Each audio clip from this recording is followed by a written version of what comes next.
Hi, Marius Munch, View Amsterdam. Pretty cool talk, like really impressive results you found there. Thank you. I liked it a lot. One thing too, I don't think that achieved bug bounty is a scientific metric which we should include in papers in general for several reasons. You mentioned it 4 times, so I want to follow up on this and get a little bit, do you have other metrics? Like what, for instance, is the... So Alex, can you repeat? I really sorry. Yeah, I think, sort of, do you have some measure of severity of the bugs that you reported? And maybe to kind of help you out a little bit, I think maybe to some extent the measure of the number of bugs fixed by the vendor indicates some, to some extent how seriously they took it. To some extent, yes. But also following up on, I mean, just, it's medium, high. Okay, yeah. So do you have severity ratings? Okay, yeah. Got it. Finally, sorry about that. No. I think most of the CVs, I think all the CVs we get is ranked high by the developer. I think that's the reason they give us the CV number. Actually, many bugs, they're still being processed that. They're being providing patches and the solutions for it. So we believe the number of CV numbers will increase. And you can see here, many of the bugs are actually use of the free buffer flow. They are highly exploitable. And also a bunch of them. You can see the largest category is a non-point dereference, which have 60, almost half. Actually, we don't know what they are yet. Maybe the developer need to find what's the root cause and tell us. Hi, so Jim Elshoff, University of Idaho. Could you go to your graph on the which one? The coverage? Coverage. No, going forward. Yeah, so now this is, first of all, good talk. I appreciate the work. This is just a nit. That graph doesn't mean anything to me because I don't know what percentage of coverage you actually have. Have you covered 10% of the code or 90% of the code? And even if you just change the left, kept the size, but changed the horizontal axis to be %, it gives us more information. I know this is common. A lot of tools generate this. I hate this about fuzzing work. So I completely agree with you. And I have the same idea as you.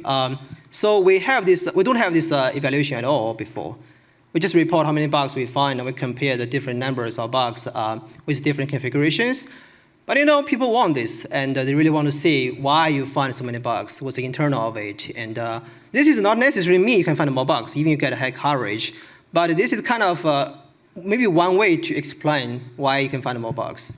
I guess this is a very good discussion, whether code coverage is a good indicator to find more bugs. But if you cover 10% of the code, that tells me there's a whole lot more bugs than if you cover 90%. True. Yeah, true. That's possible. That's very possible. I agree with you. But this is just some estimation, some effort trying to understand what happened here. You can skip this when you read the paper or when you listen to talk. Just focus on the bug numbers. That's the point of it. I think in the author's defense, the yellow line is the baseline, right? So the point here is that it's much better than what was there before, right? True. You're not comparing to the ideal. You're comparing to what was there before. But anyway, I should probably get out of the firing line. Okay. Other questions? Hi, Andrea, Eurocom. Do you think that you can generalize your inference algorithm to different kind of object and scripts? I don't know. The first thing that comes to my mind is database. I don't know, SQL, and then the data tables in the databases. Okay, I think the question is about whether we can extend this solution to different language and different maybe mixtures of different language, right? Yeah. Okay, yeah. So this is interesting. Actually, we have a plan to support more language and more different native object and also different language. Regarding the DBMS, I think we also have previous solutions, previous papers to discuss how to generate valid DBMS, the SQL language and trick more bugs. So definitely we can merge our solution with this one and to trick bugs in the different systems that have both native objects and also SQL statement. And maybe piggybacking on that, does it actually need to be different languages, or is it just general sort of any two complex systems, subsystems that have a well-defined interface? Okay, I think the idea is very general. Basically, you want to find the relationship and want to cooperatively mutate both sides. This idea is very general.